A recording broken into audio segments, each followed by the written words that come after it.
Hi everybody, this is Davina from Teacher Success Coach. I hope that you guys are very well. This is second week of school and it's Tuesday. Yes, Tuesday. And it's been an interesting day. Today's the last because I've been seeing my students for the first time on different days. And today I've seen my year 12 students for the first time. Well, the 22 of them, which is for our A-level group, is quite large because normally you would have 11 or you would have 12, or the maximum you would normally have for a sixth form group A-level would probably be 15. So this is an unusual number, high number, 22. It was a fantastic session. My normal thing is the introduction because I had them for 1 hour, so we couldn't really do much on the topics. So what I did was introduce myself, introduce my expectation, and connect psychology with basic topics.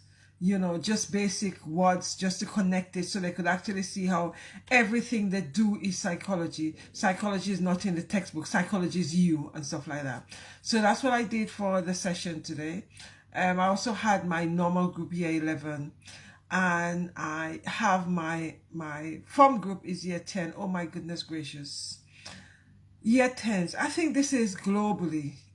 No, I should say across in England when it comes to year 10.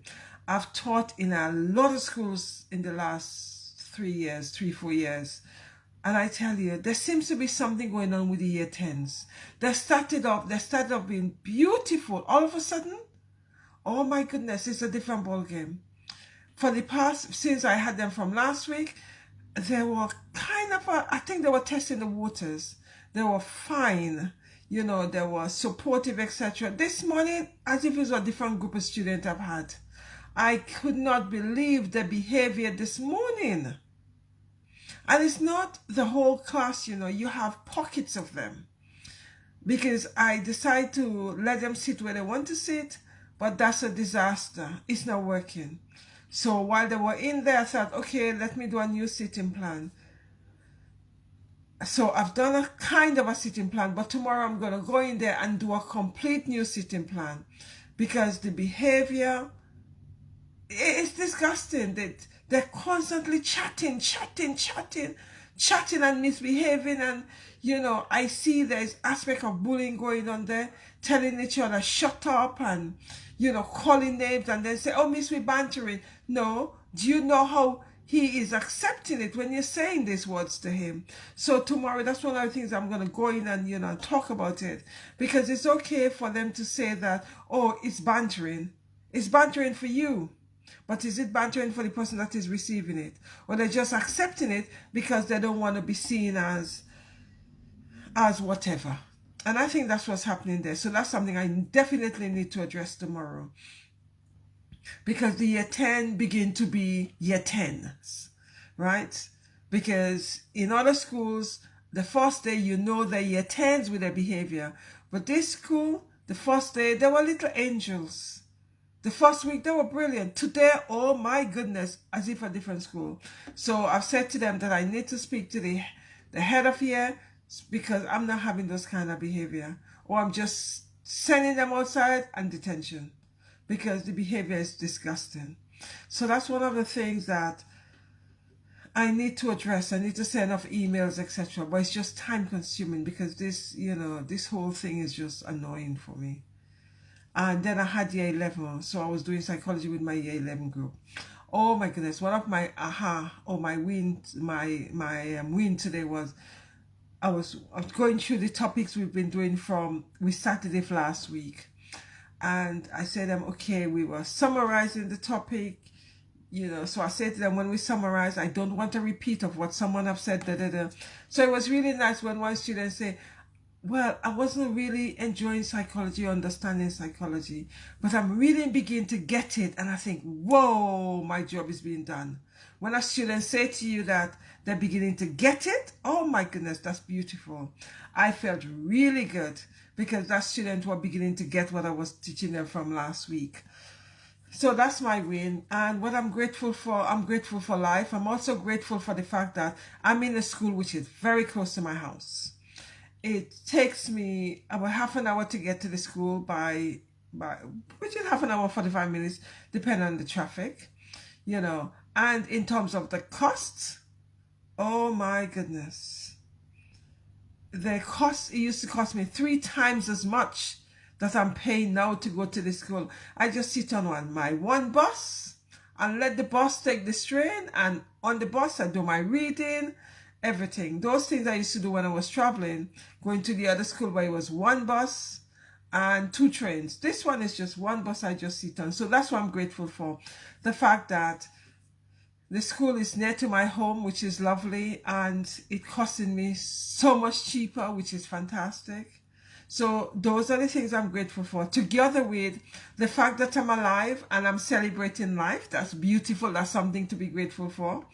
Plus, grateful for my bed, because yesterday I came home and I was totally, utterly exhausted.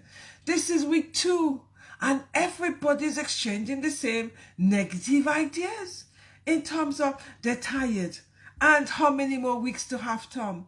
And I realized that I need to stay away from that kind of an energy, because you quickly get into that energy and that mindset and it begin to consume you. So I stay away from that. I spend the time in my classroom, because I notice when I go to the staff room, that's all the time. Oh, I'm tired.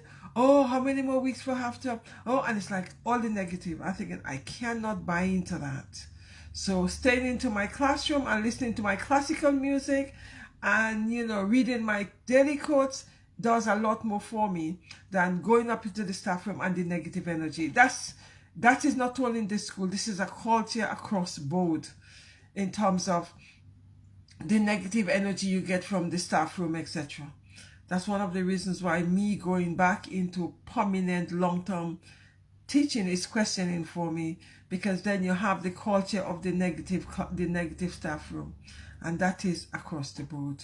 Some staff room could be very toxic, but so far in the last 3 years I have not been in a class in a staff room that is unbearable toxic, you know, which is good for me. Right, so guys, what is your win? So I want you to identify your win. Remember, the universe never gives you all negative. There must be a win in all the negative you are experiencing. Find that win and celebrate it. Secondly, what you are grateful for today.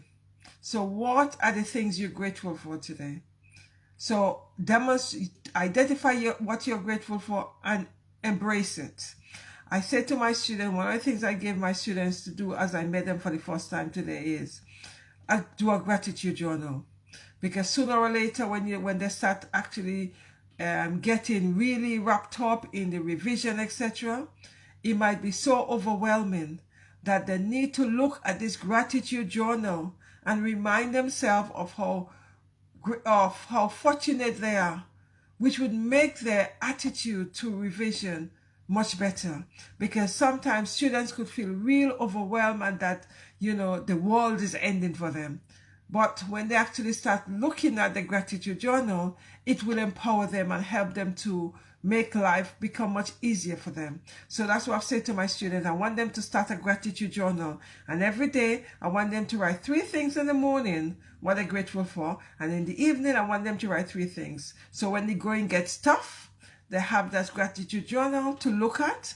And it's going to empower them and make them see life, you know, like the glass is not empty, but is half full. Right, so that's what I say to my students to do today. Anyway, guys, if you do not have a gratitude journal, I would strongly suggest that you start doing a gratitude journal, because the more you do a gratitude journal, and when times are hard, you look at it and it reminds you of how fortunate you are, how, you know, how things that you need to be grateful for instead of taking it for granted. Gratitude journals are a powerful thing. It changes your mindset, it changes your attitude. So if you haven't got one, or if you had never started one, I strongly suggest and urge you guys to start a gratitude journal. Anyway, guys, thank you very much for listening. Take care, stay blessed, identify your win, and identify what you're grateful for. Celebrate it, because those are things worth celebrating. Take care, stay blessed, have a wonderful evening, night, morning where you are, and I'll see you guys tomorrow. Bye bye. Thanks a lot.